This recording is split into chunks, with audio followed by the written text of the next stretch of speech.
স্বাস্থ্যমন্ত্রী সর্দার সাখাওয়াত হোসেন বক্তব্য দেওয়ার সময় বারবার প্রধানমন্ত্রীর প্রশংসা করায় স্বাস্থ্যমন্ত্রীকে প্রশংসা কম করতে বললেন প্রধানমন্ত্রী তারেক রহমান।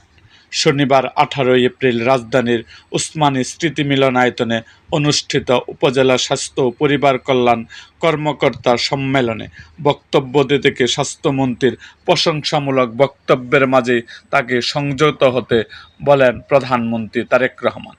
সম্মেলনে বক্তব্য দেওয়ার সময় স্বাস্থ্যমন্ত্রী সর্দার সাখাওয়াত হোসেন বারবার প্রধানমন্ত্রীর বিভিন্ন কর্মকাণ্ডের প্রশংসা করছিলেন। এ সময় প্রধানমন্ত্রী মঞ্চ থেকেই বলেন, মন্ত্রী সাহেব প্রশংসা একটু কম কইরেন, এতে মিলনায়তনের উপস্থিতিদের মধ্যে হাস্যরসের সৃষ্টি হয়। এর জবাবে স্বাস্থ্যমন্ত্রী বলেন, খুব প্রশংসা করি নাই, যতটুকু আপনি করতেছেন সামান্যই বলেছি। বক্তব্যে স্বাস্থ্যমন্ত্রী দেশের স্বাস্থ্য খাতে উন্নয়নে সরকারের নানা উদ্যোগ তুলে ধরেন।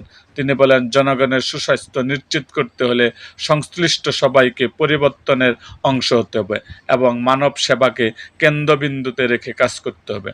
তিনি আরও জানান, সরকারের জিরো টলারেন্স নীতির আওতায় স্বাস্থ্য খাতসহ সব ক্ষেত্রে অনিয়ম ও দুর্নীতির বিরুদ্ধে কঠোর অবস্থান নেওয়া হয়েছে। মাঠ পর্যায়ে চিকিৎসকদের গুরুত্ব তুলে ধরে তিনি বলেন, তাদের সঙ্গে সমন্বয় বৃদ্ধি ও কাজের পরিবেশ উন্নয়ন সরকারের অগ্রাধিকার। সম্মেলনের উপস্থিত স্বাস্থ্য কর্মকর্তাদের উদ্দেশ্যে তিনি আহ্বান জানান, ঐক্যবদ্ধভাবে কাজ করে দেশের মানুষের সেবায় আত্মনিয়োগ করতে, পাশাপাশি উপজেলা পর্যায়ে হাসপাতালগুলোতে উন্নয়ন কার্যক্রম অব্যাহত থাকবে বলেও জানান তিনি।